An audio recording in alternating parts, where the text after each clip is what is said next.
오늘은 이제 인내입니다. 다섯 번째 성령의 열매죠. 인내. 인내라는 것은 성경에 걸쳐서 굉장히 지속적으로 나오는 죄인에게 굉장히 어려운 것이기도 하고요. 우리 죄성 가운데 가장 두드러지게 드러나는 것이 조급함입니다. 인내하지 못하는 마음이겠죠. 근데 이 조급함은 우리가 생각한 것보다 우리의 삶을 사실 굉장히 힘들게 합니다. 이 조급함. 아브라함과 사라의 이야기를 우린 잘 알고 있죠. 자녀를 약속하셨을 때 믿었어요. 그리고 그것이 의로 여기심을 받았다라고 돼 있습니다. 그 믿는 것 자체는 하나님께서 아주 기쁘게 여기시고 그거에 대한 이제 보상을 또 해주셨죠. 하지만 해가 거듭될수록 응답이 약속하신 게 이제 응답이 늦어졌죠. 계속 길어졌고 기다림은 사라는 그리고 아브라함은 더욱더 늙어가고 하루하루 이제 수날이 지나고 나서 인간적으로 우리는 지금 알 수 있죠. 과학적으로 불가능하다는 것을요. 근데 심지어는 과학이 그렇게 발달했지 않았는데도 불구하고 당연히 임신을 할 수 없다라는 것이 너무나도 명확해져 갔습니다. 현실적으로. 마치 하나님께서 잊어버리신 것처럼 약속을 하시고 침묵하시거나 잊어버리시는 것처럼 그렇게 여겨졌어요. 그래서 어떻게 했죠? 결국은 사라가 다른 자기만의 방법을 찾았어요. 그리고 그것을 택했죠. 그래서 하갈한테 자신의 역할을 맡겨서 이제 자손을 유지하게 했습니다. 그래서 아브라함도 동의를 했고 하갈은 임신을 했습니다. 하지만 처음에는 그것이 문제가 아주 잘 해결된 것처럼 보였죠. 하지만 결국은 어떻게 됐죠? 나중에 더 큰 문제를 낳았어요. 세대에 걸친 그런 싸움과 고통을 낳았죠. 하갈과 사라, 하갈은 사라를 업신여기고 또 사라는 하갈을 또 학대했죠. 결국 지름길이 더 큰 고통을 낳은 결과입니다. 이 지름길은 조급함이었죠. 조급함이 더 큰 고통을 낳았습니다. 고통을 해결하기 위해서 조급함으로 방법을 찾았지만 결국은 고통이 더 커진 격이죠. 이 우리의 조급함의 대가는 우리의 삶 속에서 관계를 통해서도 많이 드러납니다. 우리가 조급함이 많은 관계를 망치기도 해요. 지난 주를 한번 되돌아보셨을 때 내가 어떨 때 조급했는지 한번 생각해 보셔도 도움이 될 것 같습니다. 오늘 말씀을 묵상하는데 교통. 어떤 사람들은 이렇게 저도 인터넷에서 재밌는 얘기를 보면은 운전할 때 자기보다 느리게 가는 사람들은 다 멍청한 사람들이고 자기보다 빨리 가는 사람들은 다 미친 사람들이다. 이런 재밌는 얘기를 또 제가 들었어요. 우리 조급함이 이렇게 운전할 때도 많이 드러납니다. 무엇보다 이 조급함은 하나님과의 관계에서도 지대한 영향을 미쳐요. 하나님이 우리의 기도에 간절히 오랫동안 기도하는데도 들어주시지 않은 것 같을 때, 정말 간절한 마음을 담아 기도했는데도 불구하고 결과가 계속 응답이 되지 않을 때 마음속에 의심이 생기죠. 하나님이 정말 나를 케어하시나? 혹은 어릴 때는 하나님이 믿음이 좀 부족하면은 하나님은 계시지 않는구나. 그냥 다 이게 거짓이구나. 이렇게 잘못 생각하게 될 수도 있다는 것이 이게 다 조급함에서 오는 것입니다. 마음의 조급함이죠. 그리고 마음의 이 조급함은 도미노 효과가 있어요. 여러 삶 속의 구석구석에 영향을 미칩니다. 당장 사람이 무엇보다 관계에 영향을 미치는데요. 어떻게 하죠? 어떻게 우리 조급함이 관계에 영향을 미치죠? 우리 배우자나 이제 우리의 가까운 사람들을 참을 수가 없어요. 단점들을. 짜증이 잘 나죠. 그리고 화도 잘 납니다. 그리고 그 상대방이 당장 빨리 변하기를 원해요. 무엇을 하든.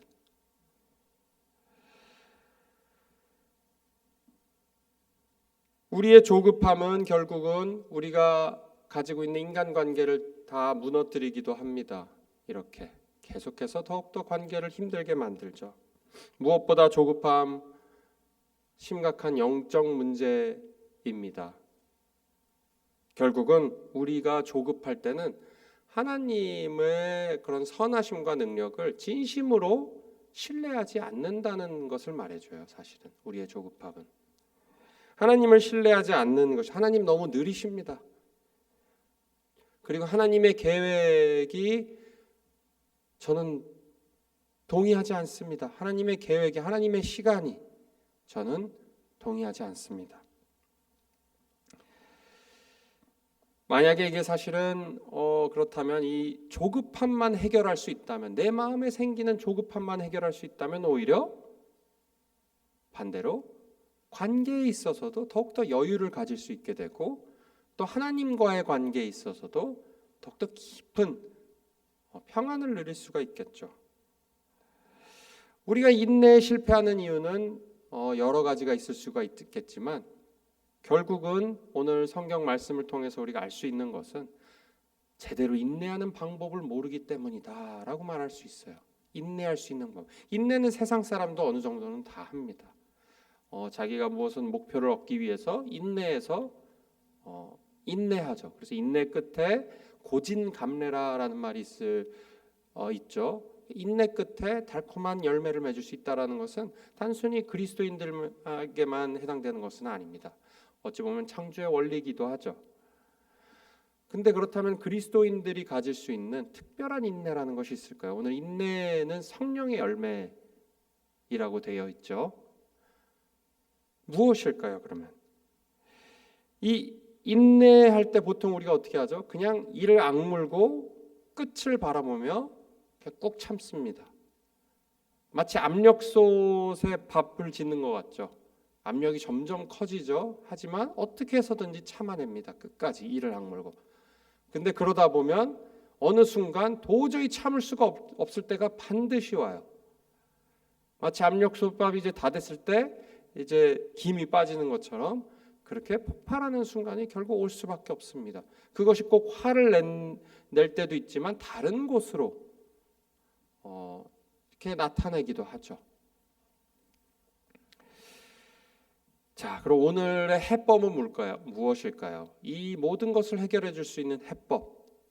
자, 오늘 말씀에 보면은 하나님이 우리에게 주시는 해결책은 너희의 마음을 굳건히 하라라고 되어 있습니다.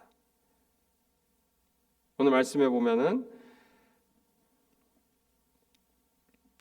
그러므로 형제들아 강림하시기까지 길이 참으라.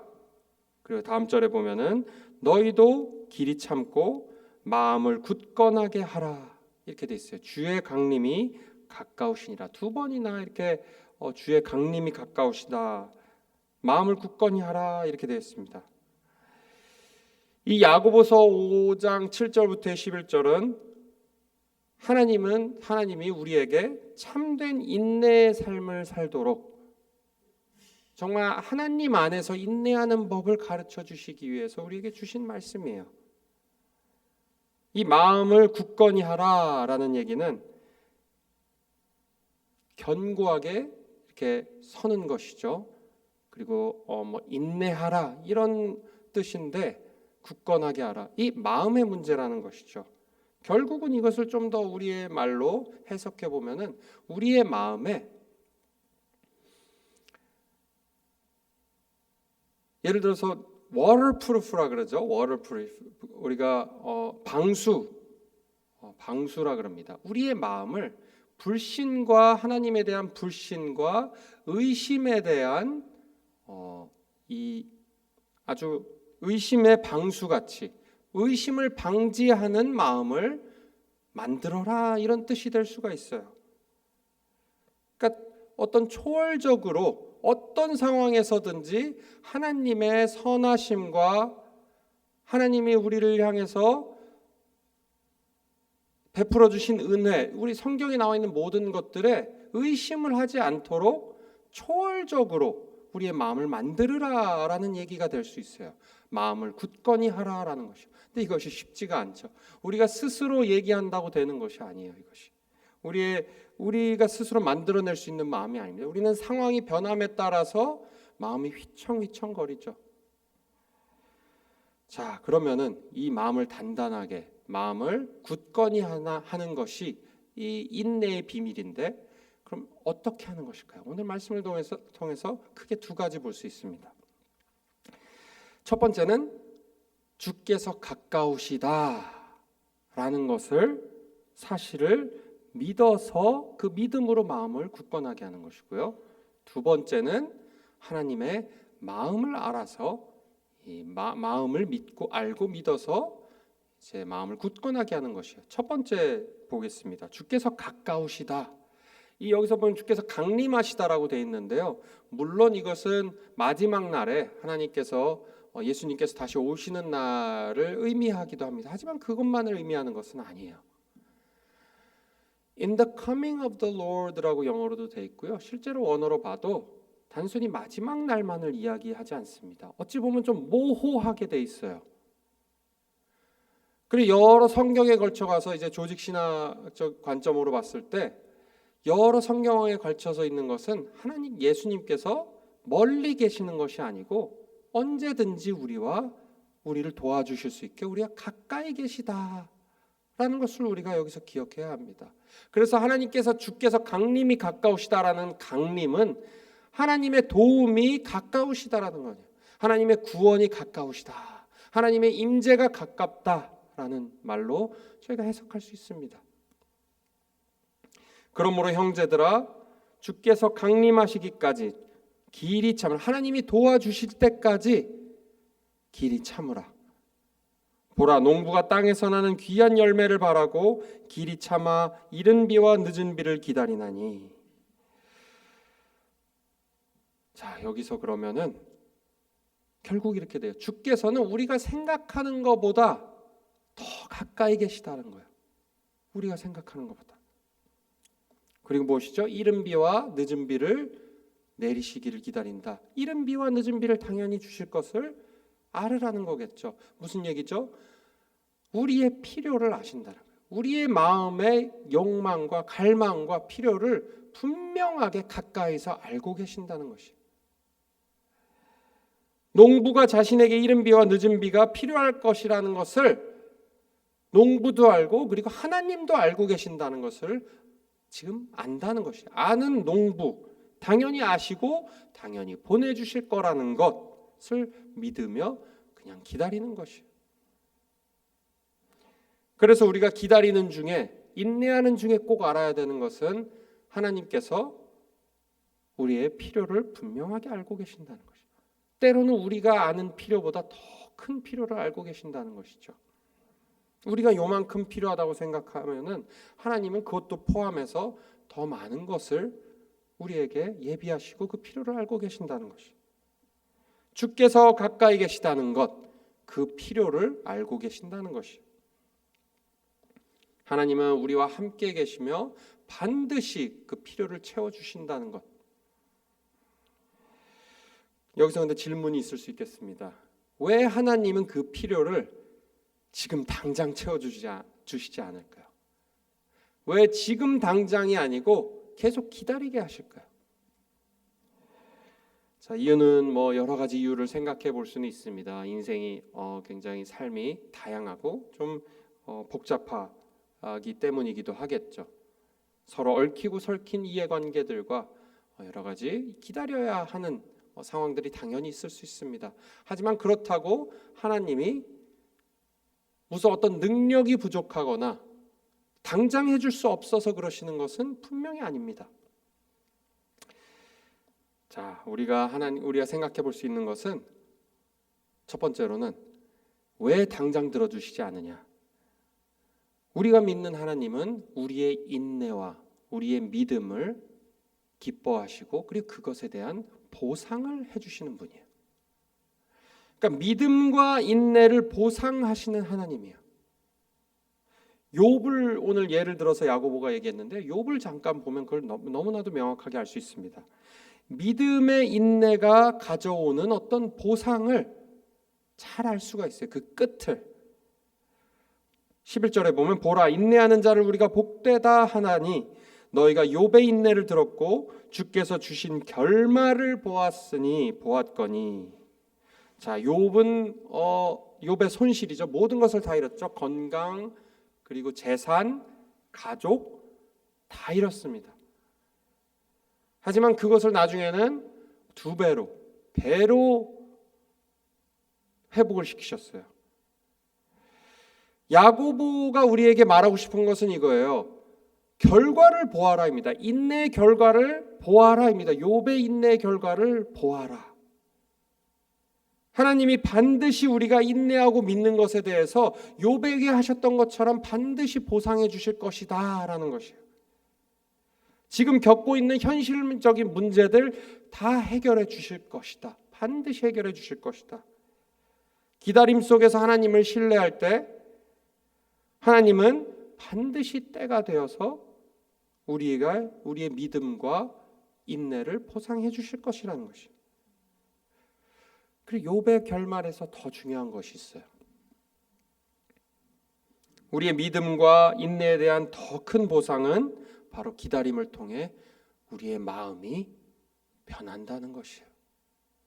우리의 마음이 트랜스폼 된다는 것이에요. 어떤 것이죠? 하나님에 대한 이해가 달라져요. 하나님에 대한 이해. 하나님이 이것을 너무 기뻐하시는 거예요. 하나님의 어떠신 분인지 나타내시기 위해서 인내만큼 좋은 것이 없어요, 우리에게. 욥이 깨달은 가장 큰 축복은 회복된 재산이나 어떤 그런 얻은 새 가족, 물질적인 복이 아니었어요. 물질적인 복이 받기 전에 어떤 고백을 했는지 우리가 알 수 있죠. 가장 큰 축복은 욥이 하나님을 더 잘 알게 된 것이에요. 인내를 통해서 욥은 이전에 알지 못하던 하나님의 큰 지혜를 알게 됐죠.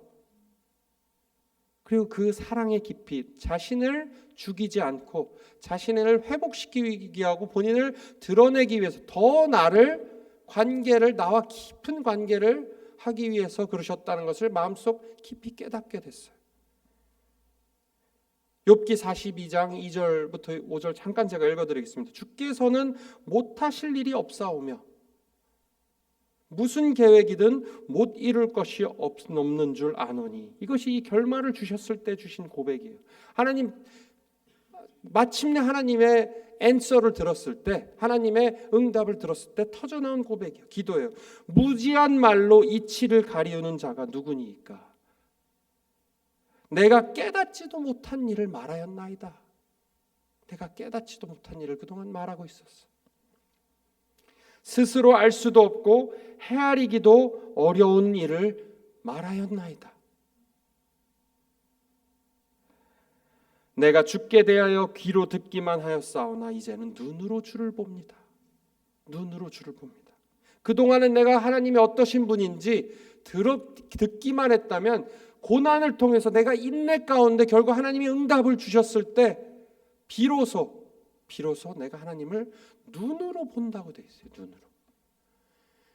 영적인 눈이겠죠. 눈으로 보았다. 실제로 보았을까요? 그렇지 않습니다. 하나님은 영이세요. 근데 마치 눈으로 보는 것처럼 명확하게 하나님을 만났다라는 것이 어떠신 분인지 더 명확하게 알았다는 것이에요. 인간이 살아가면서 가장 누릴 수 있는 가장 큰 축복은 바로 창조주 하나님을 인격적으로 이렇게 만나는 것이에요. 이것보다 더 큰 축복은 있을 수가 없습니다. 어떤 물질적인 축복, 어떤 세상의 어떤 축복도 살아계신 하나님을 만나는 것만큼 더 큰 축복은 없어요. 시험이 없다면, 우리가 인내할 필요가 없는 삶을 살고 있다면, 우리의 믿음은 단순히 귀로만 듣는 그런 지식의 하나님을 알 수밖에 없습니다. 그것에 머물 수밖에 없어요. 어쩔 수가 없습니다. 우리의 죄성 때문이겠죠. 하지만 그 시험을 통해 그리고 시험의 끝을 우리가 경험했을 때, 하나님의 응답을 들었을 때 마침내 영의 눈이 띄어지고 그 인내를 통해서 영의 눈으로 하나님을 볼 수 있게 되고 너무도 놀라운 그분을 경험하게 돼요. 우리가. 그래서 우리의 하나님의 응답이 지연되고 있다는 것은 결코 하나님의 거절이 아닙니다. 거절하실 분이 아니에요. 거절하시는 분이 아니죠. 절대로. 오히려 우리의 기도를 다, 우리의 눈물 한 방울 한 방울을 다 모으시고 우리의 기도를, 우리도 잊어버리는 기도를 다 기억하시고 기록하시고 더 큰 보상을 예비하고 계시는 분이죠. 결코 우리의 기도를 무시하실 분이 아니죠. 주께서 가까우시다는 것은 그래서 우리의 필요를 아시고 그리고 우리의 믿음과 인내를 반드시 보상해 주시는 분이라는 것입니다. 이것이 마음을 굳건히 세우는 첫걸음이에요. 하나 더 있습니다. 이것뿐만이 아니라 이것만 알아서는 안 돼요. 저희가 단순히 우리의 것을 자판기처럼 우리가 인내했을 때 우리를 보상해 주시는 분이 아닙니다. 더 중요한 것이 있어요. 어찌 보면 바로 하나님의 마음을 아는 것이에요. 하나님의 마음을 아는. 하나님은 감정이 있으신 분이에요. 아니, 우리의 감정은 하나님한테 받은 것들이에요. 다. 우리가 느끼는 감정들은, 인간적인 감정들은 우리에게 죄악된 감정, 그 감정이 죄악으로 느껴서 그렇지, 죄악으로 행동하고 생각해서 그렇지, 그 감정 자체는 다 하나님한테 소명이에요. 하나님의 감정을 알아요. 하나님의 마음이겠죠. 11절에 보면 보라, 인내하는 자를 우리가 복되다 하나니 너희가 욥의 인내를 들었고 주께서 주신 결말을 보았거니와 주는 가장 자비하시고 긍휼히 여기시는 이시니라. 이렇게 돼 있어요. 영어로 보면 full of, 아주 충만하시다고 되어 있습니다. 자, 이것은 굉장히 중요합니다. 우리 하나님의 마음을 알고 모르고는 하나님과의 관계에 있어서 너무너무 중요합니다. 우리 인간관계에서도 마찬가지예요. 인내는 어떤 신뢰로부터 비롯되고 신뢰를 하지 않으면 인내를 할 수 없겠죠. 그 신뢰는 하나님의 마음을 아는 것에서 비롯됩니다. 하나님의 마음을 모르면 신뢰하지 못해요. 우리는 어쩔 수가 없어요. 인간도 마찬가지입니다. 제가 이제 결혼한 지 한 11년, 12년 된 것 같습니다. 근데 연애를 오래 했어요. 제 와이프와. 근데 이제 그 연애를 할 때는 모르는데 결혼하면 이제 싸울 일이 많습니다. 다 아시겠지만. 그래서 도저히 해결되지 않는 문제가 있는 거예요. 그래서 저희도 너무 힘들었어요. 싸움 때문에. 뭐 하루가 멀다 하고 싸우니까 싸울수록 점점 더 예민해지는 것이죠. 그래서 저희가 안 되겠다. 이렇게는 안 되겠다. 우리가 결혼을 지속하기 위해서는 도움이 필요하다. 그래서 이제 상담을 받았습니다. 상담을 이제 기독교 상담을 받고 상담을 받았는데 그 상담을 통해서 결국은 가장 얻은 소산이라 그러나요? 얻은 유익은 뭐였냐면요. 저에게는 그래도 와이프가 나를 여전히 사랑하는구나 라는 것이었어요. 이것이 저의 마음을 와이프를 향한 강팍해진 마음, 참지 못하는 조급함, 왜 바뀌지 않는가 와이프는. 와이프도 저한테 마찬가지였겠죠. 터닝 포인트는 저에게, 그리고 와이프도 나중에 똑같은 얘기를 했습니다. 상대방이 나를 싫어하는 게 아니구나. 나를 사실은 사랑하고 나를 케어하는 마음인데 표현이 그렇게 나오지 않았던 거구나.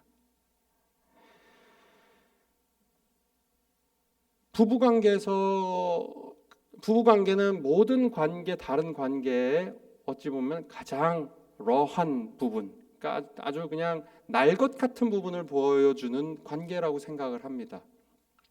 감출 것이 없기 때문이죠. 우리는 많은 경우에 나는 상대방이 어떤 생각을 하는지 모르겠어. 도대체 나를 진짜 케어하는 건지 아니면 필요해서 그냥 나랑 사는 건지 내가 모르겠어. 나를 정말 사랑하는 건지 모르겠어. 이 마음을 모르겠을 때 신뢰가 쌓이지 않아요. 점점 우리는 의심하게 되고 그 마음을 인정과 사랑받지 못한 것에 대한 실망과 두려움이 있을 때 우리는 상대방과 같은 공간에 있어도 한 공간에 있는 것조차도 그것조차도 힘들어지게 되는 것이죠. 하나님과도 마찬가지인 것 같습니다. 우리가 하나님의 마음을 모를 때, 오해할 때 우리는 하나님을 신뢰하지 못해요. 하나님이 함께 하신다는 것을 아무리 들어도 힘듭니다. 믿어지지 않기 때문이에요. 그러니까 더 조급해지죠. 연속 도미노 효과가 계속 있는 거예요. 그래서 결국은 하나님의 마음을 아는 것이 이렇게 중요하다는 건데, 오늘 하나님이 사실은 우리에게 긍휼하시고 우리를 정말 생각을 하시고 자비하시고, 하나님이 사실 나를 깊이 사랑하고 계시고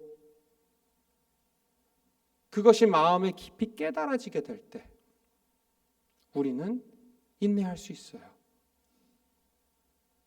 그분이 가까이 계시고 우리에게 긍휼을 베푸시고 우리에게 자비를 베푸신다는 것이 마음에 긍휼과 자비, 우리가 너무 많이 들어서 이게 어떤 건지 그냥 모르고 그냥 좋은 걸로 생각하고 지나갈 수가 있습니다. 긍휼이 어떤 것이죠? 긍휼은 우리 고통을 같이 느끼신다는 것이에요. 그냥 우리가 울부짖을 때 하나님도 같이 우신다는 것이에요. 우리가 그것을 예수님을 보면 잘 알 수 있죠. 나사로가 죽었을 때 같이 우셨어요. 우리의 고통에. 긍휼이 여기신다는 것은 단순히 그냥 마음이 긍휼한데 옆에서 그냥 심퍼타이저라 그러죠. 그럴 수 있겠다 너. 내가 너 느끼는 거 어느 정도 공감을 한다 정도가 아니에요. 지금 같이 고통을 느끼신다는 것이에요. 긍휼이 여긴다는 것은 냉정하게 그냥 계산하시는 분이 아니라는 것이죠. 그 자비는 무엇이죠? 우리가 그런 도움을 받을 자격, 그런 위로와 그런 이해를 받을 자격이 없는데도 불구하고 그렇게 하신다는 것이에요. 자비는. 우리가 재촉할 때 마음에 드는 것은 우리가 그럴 만한 자격이 있다고 마음속에 나도 모르게 생각하는 것 때문에 그렇습니다. 재촉하는. 내가 이렇게까지 했는데 하나님 안 해주실 것입니까? 내가 이렇게까지 간절히 기도했는데, 내가 이렇게까지 오래 기도했는데 하나님 안 들어주실 겁니까? 당연히 들어주셔야 되는, 마치 내가 어떤 것을 하나님한테 얻어내야 되는 것이 당연한 것처럼, 하나님이 나한테 빚진 자인 것처럼. 하지만 그렇게 생각하더라도 하나님께서 그것을 자비롭게 그냥 이해해 주신다는 것이에요. 의인이라 여겨졌던 욥은 의인인데도 불구하고 고난을 당했어요. 그래서 욥은 다른 우리가 이제 성경을 이렇게 전체적으로 볼 때 Deuteronomic worldview 그럽니다. 다른 것이 아니라요. 그 신명기적 세계관이에요. 뭐죠? 순종하면 축복하고 불순종하면 저주. 근데 욥은 거기에 딱 들어맞지 않습니다. 왜냐하면 순종하고 율법적으로 의인으로 살았는데도 불구하고 고난을 받았기 때문이에요. 그래서 이것이 욥의 가장 큰 문제였습니다. 욥이 질문하는 핵심이었어요. 그리고 그 욥의 친구들도 이 신명기적 세계관 안에서 항상 너가 무언가를 잘못했으니까 그렇겠지. 네가 기억이 안 나는 것뿐이야. 나는 그런 적이 없어. 아니야. 그래도 잘 생각해봐. 아니야. 계속 그 안에서 이제 대화를 나눴던 것이죠. 하지만 이 욥, 부당한 일이었어요. 부당한 일이죠. 우리가 보기에도 어찌 보면 부당해 보입니다. 하나님이 어떻게 그러실 수가 있지? 하지만 욥에서 가장 중요한 것, 이 부당함을 통해서 하나님이 선한 일을 이루시는 것을 보여주는 책이에요. 그 끝을, 그러니까 그 하나님의 구원이, 우리에 대한 마음은 단순히 그 신명기적 세계관, 순종하면 복 주고 불순종하면은 내가 너희를 저주하겠다라는 그 프레임 안에만 갇혀 있지 않겠다는, 이게 무슨 말이냐면, 이게 굉장히 중요합니다. 이 욥은 장차 오실 예수님을 예표하고 있어요. 근데 그 예표하는 방식이요, 단순히 너희가 순종했으니까 내가 너 주겠다, 불순종했으니까 저주를 주겠다로 끝나지 않겠다는, 그걸로 끝났으면 어떻게 되는 거죠? 다 저주를 받아야 돼요. 사실은 궁극적으로 욥도 사실은 죄인이었어요. 마음속에 영적인 죄인이었어요. 율법적으로는 잘 지켰을지 모르겠지만, 무슨 얘기냐, 더 큰 욥보다도 더 큰 부당한 일, 그리스도는 욥보다도 더 큰 부당한 일을 당하셨죠. 완전히 죄가 없으신데도 불구하고 그 성육신을 하셔서 친구 몇 명이 아니라 수많은 사람들을 결국 구원하셨어요.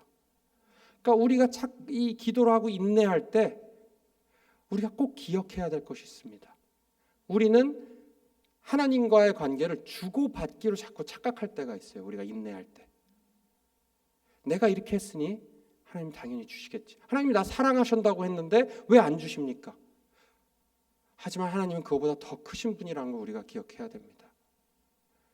우리가 지키지 않는, 우리가 믿지 못하는 것은 우리고, 그 약속을 지키지 못하는 것은 결국 우리예요. 하지만 그럼에도 불구하고 그 룰대로, 하나님께서 우리에게 주신 룰대로 우리 하나님이 하시지 않고, 그렇게 했다면 우리는 아무것도 주장할 것이 사실 없습니다. 내가 올바르게 살아났습니다 말할 사람이 없습니다. 내가 충분히 기도했습니다 말할 사람이 없는 거예요. 당당하게 내가 하나님한테 이런 축복을 받을 만합니다 말할 사람이 아무도 없는 것이죠. 그럼에도 불구하고 우리에게 축복을 주시겠다라는 그 메시지를 우리가 들어야 됩니다. 욥의 중요한 것, 그리스도의 인내예요. 더 큰 그런 우리를 인내하시고 그것을 다 뒤집으시기 위해서 예수님이 오셨어요. 더 길게 말할 필요 없습니다. 사실은 결국은 그 그리스도의 인내가 우리 안에 계시다는 것을 더 나아가서 알아야 됩니다. 우리와 함께 인내하시고, 그리고 그 단순히 우리 함께 인내하시는 것뿐만 아니라 우리와 함께 그 긍휼하시고 자비하신 그분이 우리와 함께 하신다는 것. 우리가 오늘 이 아침에 우리의 인생의 시간표를 다스리시는 그 하나님께서 우리를 향해 긍휼과 자비에 충만하게 우리를 바라보시고 우리 함께 하시고 우리와 함께 인내하고 계신다는 것을 믿을 때 그 기다림은 원망이 아니라 예배가 될 수 있어요. 예배가. 나를 위해 독생자를 주신 하나님께서 이런 지연, 이런 계속 딜레이를 허락하셨다면 분명히 내가 아직 보지 못하는 어떤 큰 것, 나에게 유익한 것, 내가 생각하지 못한 어떤 그 아름다운 것을 준비하고 계신 것이다. 모두가 마음속으로 고백할 수 있는 오늘 이 아침 되시기를, 오늘 하루 살아가시기를 주의 이름으로 축원합니다. 제가 기도하겠습니다. 하나님 아버지 하나님, 저희가 때로는 인내가 어렵습니다. 인내가 어려워서 저희가 원망하기도 하고 하나님의 사랑을 의심하기도 합니다. 하지만 하나님, 우리를 절대로 혼자 두지 않으시고 우리의 조급함과 싸우는 방법을 주님 오늘 말씀으로 저에게 가르쳐 주셔서 감사합니다. 하나님 아버지, 주님을 신뢰합니다. 욥에게 보상해 주셨던 것처럼 우리에게도 우리의 인내와 믿음을 보상해 주실 것을 저희가 믿습니다. 그리고 하나님께서 저희를 무시하시는 것이 아니라, 저에게 관심이 없으신 것이 아니라 저희를 사랑하시고 사실은 저에게 긍휼을 베푸시며 우리와 함께 고통을 인내하고 계시는 분임을, 그리고 저희가 룰에 벗어났음에도 계속해서 룰을 어기는데도 불구하고 그 룰대로 하지 않으시고 우리가 순종하지 못함에도 불구하고 우리에게 여전히 우리를 떠나지 아니하시고 우리를 붙잡으시고 내가 너와 함께함이라 두려워하지 말라, 내가 너를 어떻게 해서든지 무조건적으로 내가 축복하리라 말씀하시는 그리스도의 음성을 듣습니다. 오늘 그 음성이 우리 심령에 울려 퍼지게 하셔서 고통 가운데 있는 모든 주님의 자녀들이 인내로 잘 견디게 하시고 그 인내의 소산을 열매를 맺게 하여 주시옵소서. 감사드리며 예수 그리스도의 이름으로 기도드리옵나이다. 아멘.